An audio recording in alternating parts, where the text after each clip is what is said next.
Here I have what may look like 3 portable Walkman-style cassette players from the 1980s. They're all basically the same size and shape, and they all will play cassette tapes. But one of them is not a Walkman. And it's not because it's not a Sony, because it is a Sony. It's the Sony Pressman TCM31 cassette recorder from 1989, which is not a Walkman. You may know that Sony created the original Walkman in 1979 by taking a Pressman portable cassette recorder, removing the recording capability, and adding stereo playback. But even as the Walkman range exploded in popularity through the 1980s, Sony continued manufacturing the Pressman series of cassette recorders alongside them, and this is a Pressman recorder from 1989. At first glance, this may look like a Walkman, but you'll notice it doesn't say Walkman anywhere on it. And another feature that stands out is the bright red recording button. There were Walkman models which could record, but one feature which distinguished them was that they were stereo, while this is only mono. You can use it to play stereo cassettes because they were designed to be compatible with monaural equipment, but the left and right channels will be combined together. I am speaking from the left. My name is David. I am speaking from the right. My name is Mary. I am still on the left. This is a quick channel identification test. And I am still on the right. And also notice it says earphone, singular, not earphones. So if you plug in a pair of stereo headphones, the sound will only come out of one ear, unless you add a mono to stereo adapter.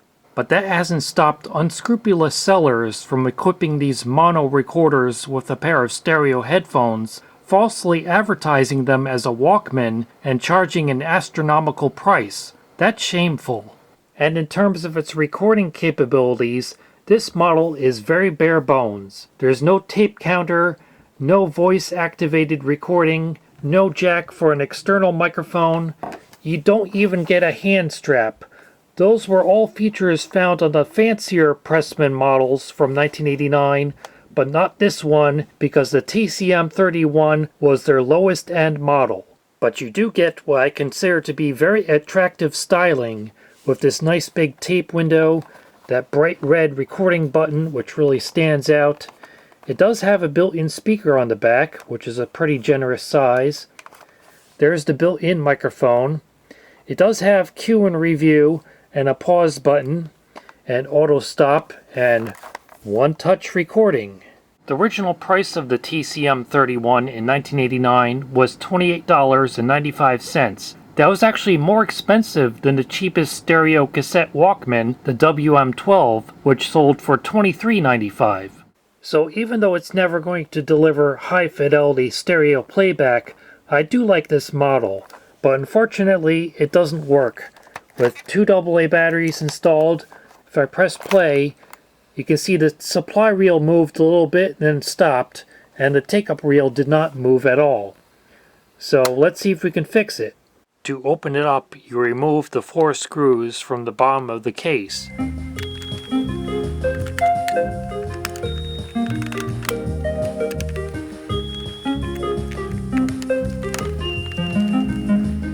Next, you'll need to start carefully prying open the back cover, starting with this edge here.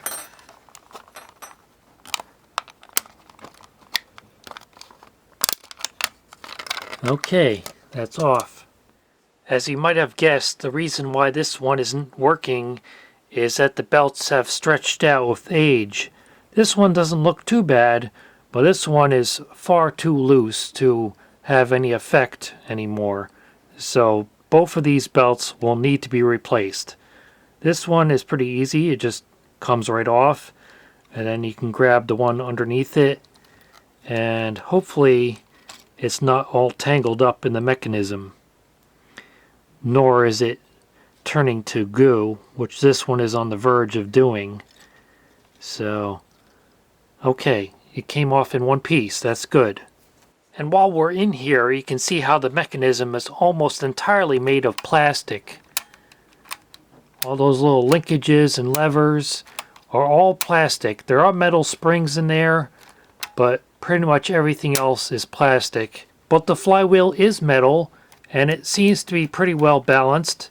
And hiding here underneath the speaker is the motor speed adjustment trimmer. And there is a cutout for it in the case, so you can adjust the motor speed without prying open the cover. You can get a belt kit with the correct sizes of belts for the TCM31 for about $10, but in my bag of assorted cassette belts, I was able to find two which should be pretty close to the correct size. Of course, they should be smaller than these stretched out ones, and that one is a little bit smaller, and that definitely is also a bit smaller, so hopefully these will work. So here's installing the lower belt.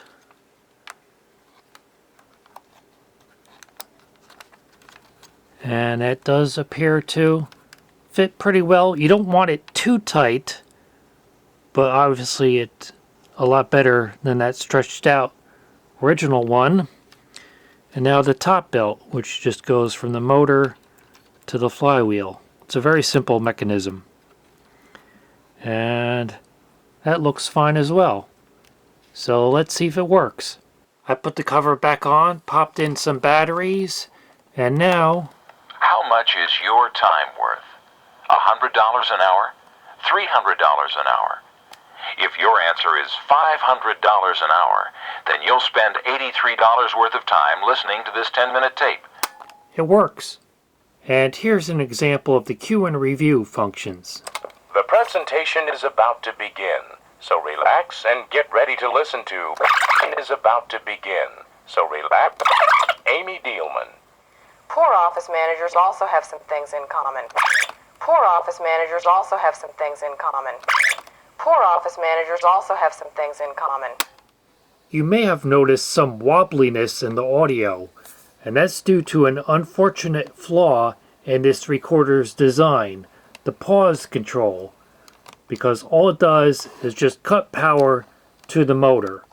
Unlike a cassette recorder with a mechanical pause control, it does not release the pinch roller from the capstan. That's fine if you're just going to be pausing for a brief moment, but if you leave it paused for an extended period of time, that constant pressure of the capstan against the rubber pinch roller will cause a permanent indentation in the rubber. And that's exactly what's happened with this one. You can even kind of see it right there. So every time the pinch roller rotates around and hits that flat spot in the rubber, it's going to cause a wobble in the pitch of the playback. You can really hear it on this test tone tape.